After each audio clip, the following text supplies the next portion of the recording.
फिल्में समाज का आईना होती हैं और समाज में क्राइम जो है उसको आप अलग करके देख नहीं सकते। और ऐसी बहुत सारी क्राइम की खबरें क्राइम होती हैं जो आप फिल्मों के पर्दे पर देखते हैं। फिल्म का नाम है हिट द फर्स्ट केस। और इस वक्त इस फिल्म के तमाम जो कलाकार हैं हमारे साथ, राजकुमार राव साहब, सानिया, इसके अलावा डायरेक्टर शैलेश जी, बातचीत करने के लिए आज तक क्राइम तक के साथ आप लोगों का बहुत बहुत शुक्रिया। Thank you so much sir, आपको बुलाने के लिए, आने के लिए। नहीं, आपका शुक्रिया। और वैसे भी आपकी अदाकारी के बहुत सारे फ़ैन हैं दुनिया, मैं भी उनमें से एक हूँ। Thank you. मैं भी आपके, जिस तरह से मैं आपको बता रहा था पहले, बहुत सालों से आपका प्रोग्राम देख रहे हैं। जिस तरह से आप पेश करते हैं, आपकी जो भाषा पर पकड़ है, जो सहजता है, वो बहुत कमाल है। शुक्रिया दिल से। राजकुमार साहब, पहली चीज़ यही, फिल्म का नाम एक तो हिट या फिर इसको HIT करें, दोनों में क्या है? ये HIT है। HIT हिट क्योंकि एक थोड़ा इजी है लोगों को समझने में कि क्या फिल्म आ रही है, हिट फिल्म आ रही है। ऐसे होमिसाइड इंटरवेंशन टीम डालेंगे तो लोगों को ज़्यादा समझ नहीं आएगा, तो उसका शॉर्ट फॉर्म हमने हिट रख दिया है कि यार अरे 2 हिट फिल्म की टिकट देना तो अच्छा लगता है बोलने में। तो पहले से आपने नाम ऐसा रखा कि ऑलरेडी हिट ही है। हमारे लिए तो हिट है क्योंकि हमने तो फिल्म देखी है, हमें बेहद पसंद है।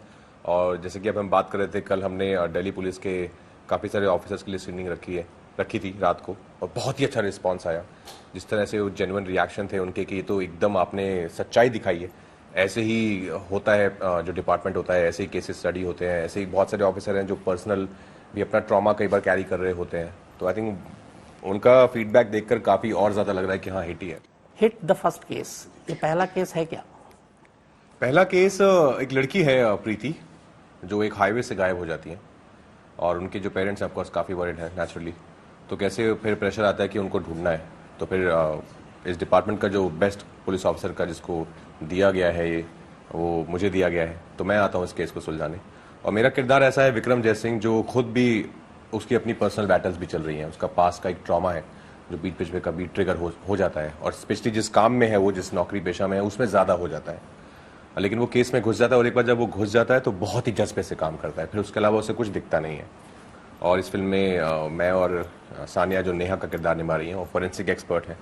वो भी एक नई चीज़ है इस फिल्म में, हम दिखाते नहीं, उस बारे में ज़्यादा बात नहीं करते हैं। फॉरेंसिक के बिना किसी भी इन्वेस्टिगेशन को आगे नहीं बढ़ाया जा सकता है, बहुत ही कम होगा ऐसा। तो पता चलता है कि चलते चलते उस केस में एक दिन ये भी मिसिंग हो जाती है, ये भी लापता हो जाती हैं। तो अभी प्रेशर जो है वो डबल हो गया है कि पर्सनल बैटल भी थी, एक लड़की गुम हो गई, उसको ढूंढने, उसके साथ अपनी जो मोहब्बत है, इश्क है, वो भी अभी मिसिंग है। आप तलाश कर रहे हैं एक मिसिंग लड़की की, उसके बाद सानिया भी गायब हो जाती हैं जो नेहा का किरदार प्ले कर रही हैं, और आप एक फॉरेंसिक एक्सपर्ट बनी हैं। फॉरेंसिक एक्सपर्ट आजकल ये आम बात हो गई है। आप किसी भी क्राइम को उठाएं, शायद फॉरेंसिक के बिना कोई भी केस को सॉल्व या सुलझा नहीं पाते।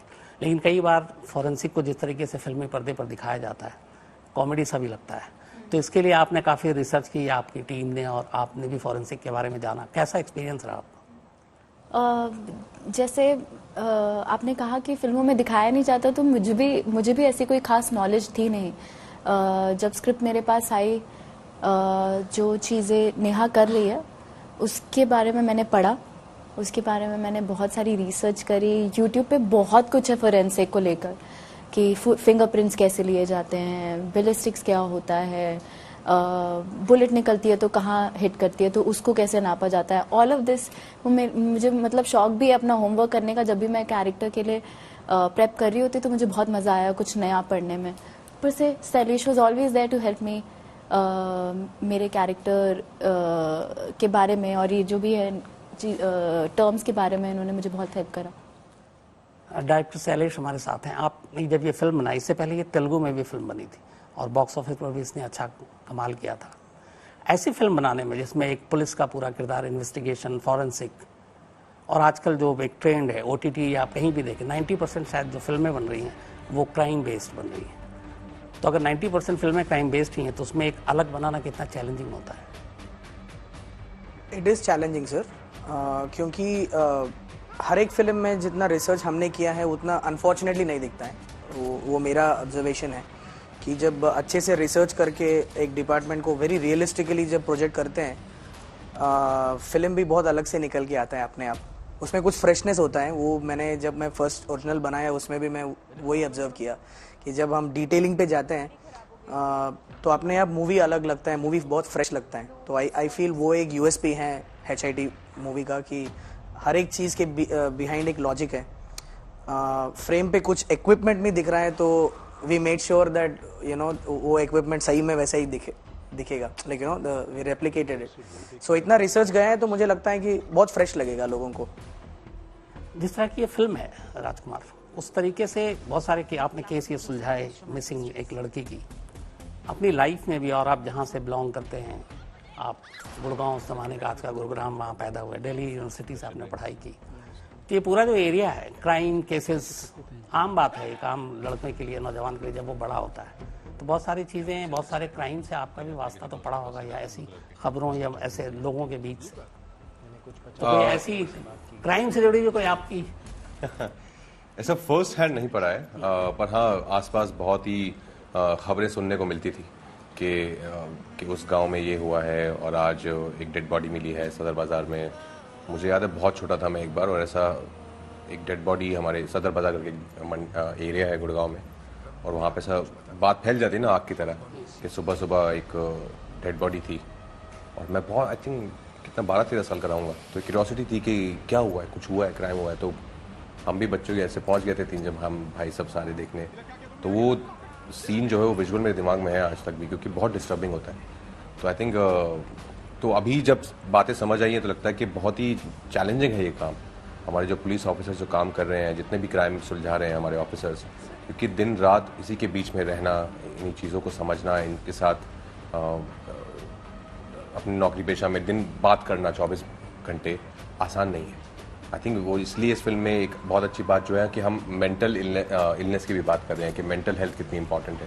तो कई बार ऐसा हो सकता है कि आप किसी केस में या पर्सनल लाइफ में आपने ऐसा कुछ हो जाए जो आपको मेंटली बहुत डिस्टर्ब कर सकता है। जो हम इस फिल्म के जरिए बात करना चाह रहे हैं कि अगर आप किस पुलिस वाला है तो ऐसा नहीं कि सिर्फ वो माचो ही होगा, वो जाके 20-30 लोगों को मारेगा ही और सिर्फ हीरोइक ही होगा, वो अलग जॉनर है, वो भी है। लेकिन आम जिंदगी में पुलिस वालों के भी अपने प्रेशर होते हैं, उनकी भी कई बार हो सकता है कि कुछ स्ट्रेस चल रहा हो लाइफ में जो पर्दे पर नहीं आता है। तो through our film we are trying कि ऐसा एक कॉन्वर्सेशन स्टार्ट हो। जितनी रिसर्च के बाद शैलेश ने आई थिंक ये स्क्रिप्ट लिखी है, कहानी लिखी है, किरदार लिखे हैं, आई होप कि आगे भी लोग ऐसी फिल्में बनाएं, ऐसी कहानियाँ कहें जो रियलिटी के बहुत करीब। मेंटल हेल्थ की भी बात हो रही थी और आपने ये फिल्म में किया जिस तरीके से एक फॉरेंसिक एक्सपर्ट का भी। मैं यहीं पे थोड़ा सा क्राइम का डिफरेंट बात करता हूँ। आप एक एक्ट्रेस के साथ साथ एक लड़की भी हैं और ख़ासतौर पे इस वक्त दिल्ली में भी बैठी हैं। दिल्ली में क्राइम अगेंस्ट वुमेन या महिलाओं की सुरक्षा को लेकर बहुत बातें होती हैं। इस वक्त इस देश में खासतौर पर वुमेन्स के लिए, महिलाओं की सेफ्टी सिक्योरिटी के लिए आपको क्या लगता है कि बिल्कुल ठीक है या बहुत कुछ होना चाहिए? मैं दिल्ली से ही हूँ और यहीं कॉलेज भी किया, और बॉम्बे और दिल्ली में आज ही हम ये बात कर रहे थे कि एक बहुत ही मेजर फैक्टर है, वो है safety. Why I prefer Bombay over Delhi, क्योंकि मैं वहाँ ज़्यादा सेफ फील करती हूँ। मुझे 7 साल हो गए हैं, मुझे पता नहीं है दिल्ली में बदलाव आया है या नहीं आया, पर इन कंपैरिजन टू दिल्ली मैं बॉम्बे में ज़्यादा सेफ महसूस करती हूँ। मुझे रीज़न अभी तक पॉइंट आउट करके मैं ये नहीं बता सकती कि क्या रीज़न है। 7 साल पहले तक आप दिल्ली में थी, कभी दिल्ली में आपके साथ कोई ऐसा एक्सपीरियंस? बहुत, मुझे नहीं लगता कि दिल्ली भी या किसी भी शहर में, मुझे नहीं लगता कि ऐसी कोई औरत होगी जिसके साथ कुछ ईव टीजिंग या कुछ ना कुछ ऐसा ना हुआ हो। बहुत ही सैड बात है। घूरना अपने आप में एक जिस तरह से घूरा जाता है, वो अपने आप में एक मतलब बहुत ही आपको डिस्टर्ब कर सकता है। शैलेश साहब, आप आजकल एक और चीज़ चल रही है, कई ऐसी फिल्में हैं जो साउथ की, जिन्होंने पहली बार हिंदी फिल्मों को आईना एक तरह से कहने दिखा दिया। उसको लेके बहुत बहस भी हो रही है, चाहे वो पुष्पा हो या फिर RRR हो या फिर विक्रम हो, KGF हो। तो लगता है कि ये क्या है, साउथ की फिल्मों की कहानियाँ अलग होती हैं, ज़्यादा बेहतर ट्रीटमेंट होती, नई कहानियाँ होती हैं जो लोगों को अट्रैक्ट करती हैं, और हम हिंदी फिल्में जो हैं वो एक ही ढर्रे पे काम कर रही हैं, नई चीज़ें नहीं आ रही हैं, शायद ये वजह है। नहीं सर, मुझे लगता है कि ऐसा नहीं है कि हर साउथ फिल्म ने काम किया है, लाइक हर साउथ फिल्म ने अच्छे से परफॉर्म नहीं किया है यहाँ पे। आप जो बोल रहे हैं वो दोस फिल्म्स हैड क्वालिटी था कि वो स्केल भी बड़ा था और जो इमोशन लेके कैरी कर रहे थे वो यूनिवर्सल इमोशन थे। और जिस दुनिया बनाए हैं उस मूवी के अंदर वो यूनिवर्सल थे, इसीलिए वो लैंग्वेज को क्रॉस करके किसी और के आवाज़ में जब आप सुनते हैं तो भी आप एंजॉय करते हैं। लेकिन लास्ट 6-7 मंथ्स में बहुत सारे ऐसे साउथ मूवीज़ आए हैं जो जिसका नाम भी आपको नहीं पता होगा क्योंकि उन्होंने नहीं परफॉर्म किया है। तो ऐसा नहीं है कि हर साउथ फिल्म परफॉर्म कर रहा है। अभी मुझे लगता है कि हम ये जगह पे पहुंच गए हैं जहाँ पे अगर एक अच्छा स्केल वाला फिल्म है, अच्छा बहुत बेहतरीन इमोशन लेके अच्छा दुनिया बनाया हुआ है मूवी के अंदर, वो बॉर्डर क्रॉस करके जा रहे हैं दूसरे स्टेट्स में, even if you dub it. But ऐसे कई सारे फिल्म्स हैं जो डब करने से काम नहीं करेगा क्योंकि उनका लैंग्वेज अलग है। व्हेन आई से language I don't mean the भाषा, आई मीन टू से जो कम्युनिकेट कर रहे हैं, जो टॉपिक कम्युनिकेट कर रहे हैं या जो स्केल पे हम कम्युनिकेट कर रहे हैं, it need to be recreated. जैसे मुझे लगा कि hit movie can not be dub, like dub में आप देखेंगे शायद 30-40% मेरा विजन आप तक पहुंचेगा। मुझे लगा कि इस movie because it's an informative thriller, इसमें बहुत सारे प्लॉट पॉइंट्स जो हैं ये कम्युनिकेशन पे जा रहे हैं। अगर आप ये सबटाइटल्स के साथ देखेंगे या किसी और के आवाज़ के साथ देखें तो मेरा विजन आप तक नहीं पहुंच रहा है, मुझे ऐसा लगा। तो some movies have to be recreated, I feel some films will perform well when they are dub. अच्छा मूवीज देख रहे हैं लोग आजकल, ये बहुत अच्छी बात है। आपको लगता है कि कम से कम इस बहस से एक चीज़ तो हुई है कि अब क्वालिटी, अच्छी कहानियाँ, अगर मैं हिंदी फिल्मों की बात करूँ और साउथ है, आप कितना इससे एग्री करते हैं? ऐसा नहीं कहते, क्वालिटी हम बहुत सालों से 100 साल इधर बहुत बहस चल रही है इस बात को लेकर। आजकल आई थिंक मुझे लगता है कि एक, आपको भी पता है, आपने मुझसे ज़्यादा सिनेमा देखा है, ये एक फेज आता है। मुझे लगता है हर 7-8 साल में सिनेमा बदलता रहता है। पहले हम लोग स्विट्जरलैंड जाया करते थे गाने शूट करने बड़े बड़े स्केल पर, वो एक फेज चला, एक दौर था जब लोगों को, हर कोई यही कहता था कि चलो स्विट्जरलैंड में हमको बर्फ़ के पहाड़ों में देखना है अपने एक्टर एक्ट्रेसेस को। फिर एक दौर आया जहाँ पर हम स्मॉल टाउन फिल्में बनाने लगे, तनु वेट्स मनु, बरेली की बर्फ़ी, जो आनंद सर ने शुरुआत की थी। फिर जिसको देखो वही स्मॉल टाउन फिल्म बना रहा था और फिल्में अच्छा भी कर रही थी। फिर होता है अभी दौर आ गया है कि थोड़ा लार्जर देन लाइफ हो, थोड़ा ऐसे हाई स्पीड में चल रहे हैं और 10 लोग गिर रहे हैं, ये भी एक दौर है। तो आई थिंक सिनेमा बदलता रहता है, which is great. I think एक ही चीज़ बनती रहेगी सालों साल तो बोरिंग हो जाएगा। लेकिन इस दौर में अगर बीच में ऐसी कोई कहानी आए जो कुछ नया कह रही है और उसकी मुझे लगता है कि अभी कंटेंट बहुत लोग उसको एक्सेप्ट कर रहे हैं, बहुत ही खुशी से वेलकम कर रहे हैं कि आप हमें कुछ नया दिखाओ, आप हमें वही घिसा पिटा मत दिखाओ, और अच्छी परफॉर्मेंस दिखाओ, अच्छी कैरेक्टर्स दिखाओ, कहानी एंगेजिंग हो, तो हम आएंगे ज़रूर देखने, क्यों नहीं आएंगे। और वर्ड ऑफ माउथ, अगर आपकी फिल्म का एक ऐसे कुछ 300 करोड़ वाली फिल्म नहीं है, आपकी 40 करोड़ की फिल्म है, तो word of mouth I think बहुत इंपॉर्टेंट है एक अच्छी फिल्म के लिए।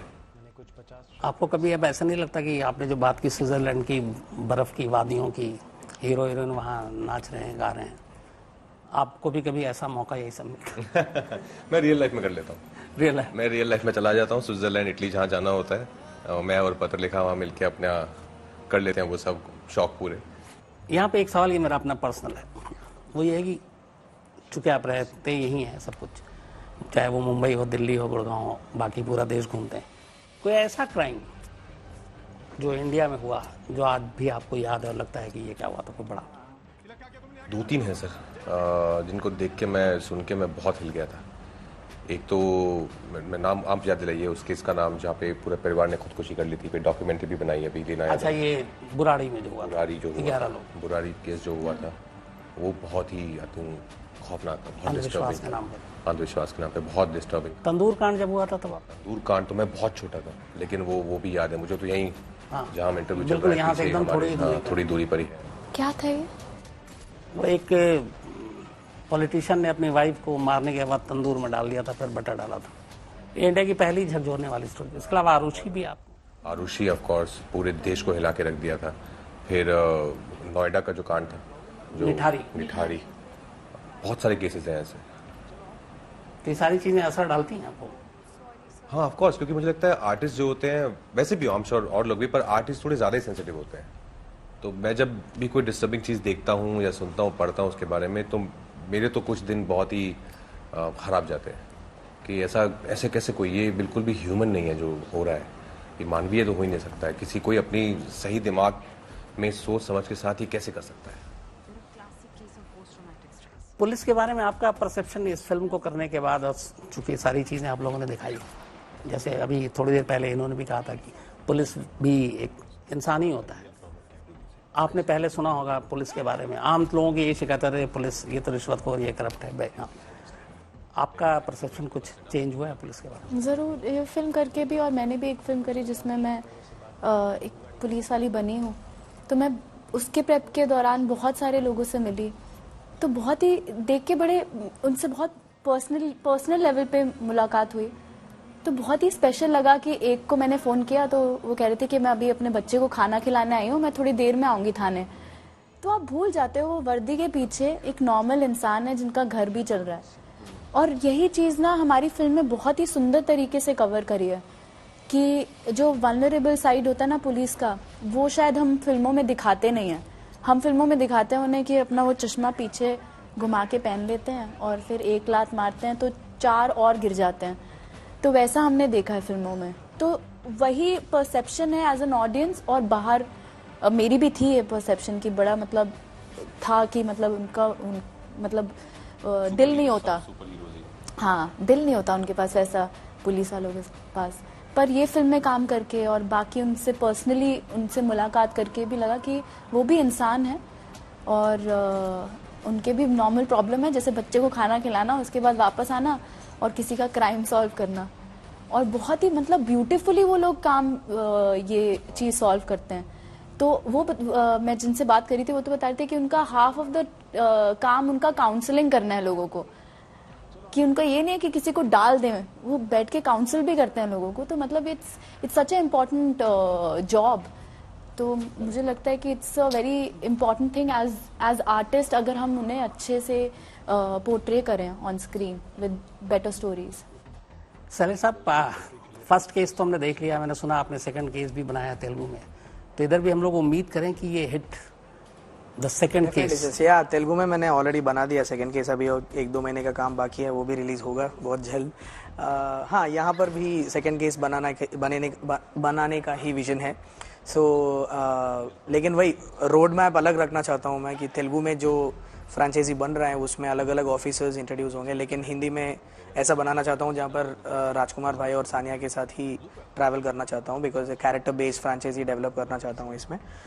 जैसे हुआ है इससे पहले भी, लाइक फॉर एग्जांपल भूल भुलैया भी आप देखो, when it started it was all, first part was all remakes, but then once it started every language had their own take, हर एक लैंग्वेज में अपना टेक लेके बना रहे थे कि अपना अपना सीक्वल बना रहे थे। सो ऐसा ही करना चाहता हूँ इसमें। तो या सेकंड केस भी बनेगा, थर्ड कहानी अलग होगी इस बार, कहानी अलग होगी क्योंकि इस बार हिंदी में यही हम बात कर रहे थे, यही प्लान है कि जो यहाँ की कहानी होगी, जो तेलुगु में सेकंड केस है और यहाँ पे जो हम इंशाल्लाह बनाएंगे, तो कहानी बहुत अलग होगी। बहुत बहुत शुक्रिया आप तीनों का, और वाकई अच्छा भी लगा बातचीत करके, और फिलहाल इतना, बहुत बहुत शुक्रिया।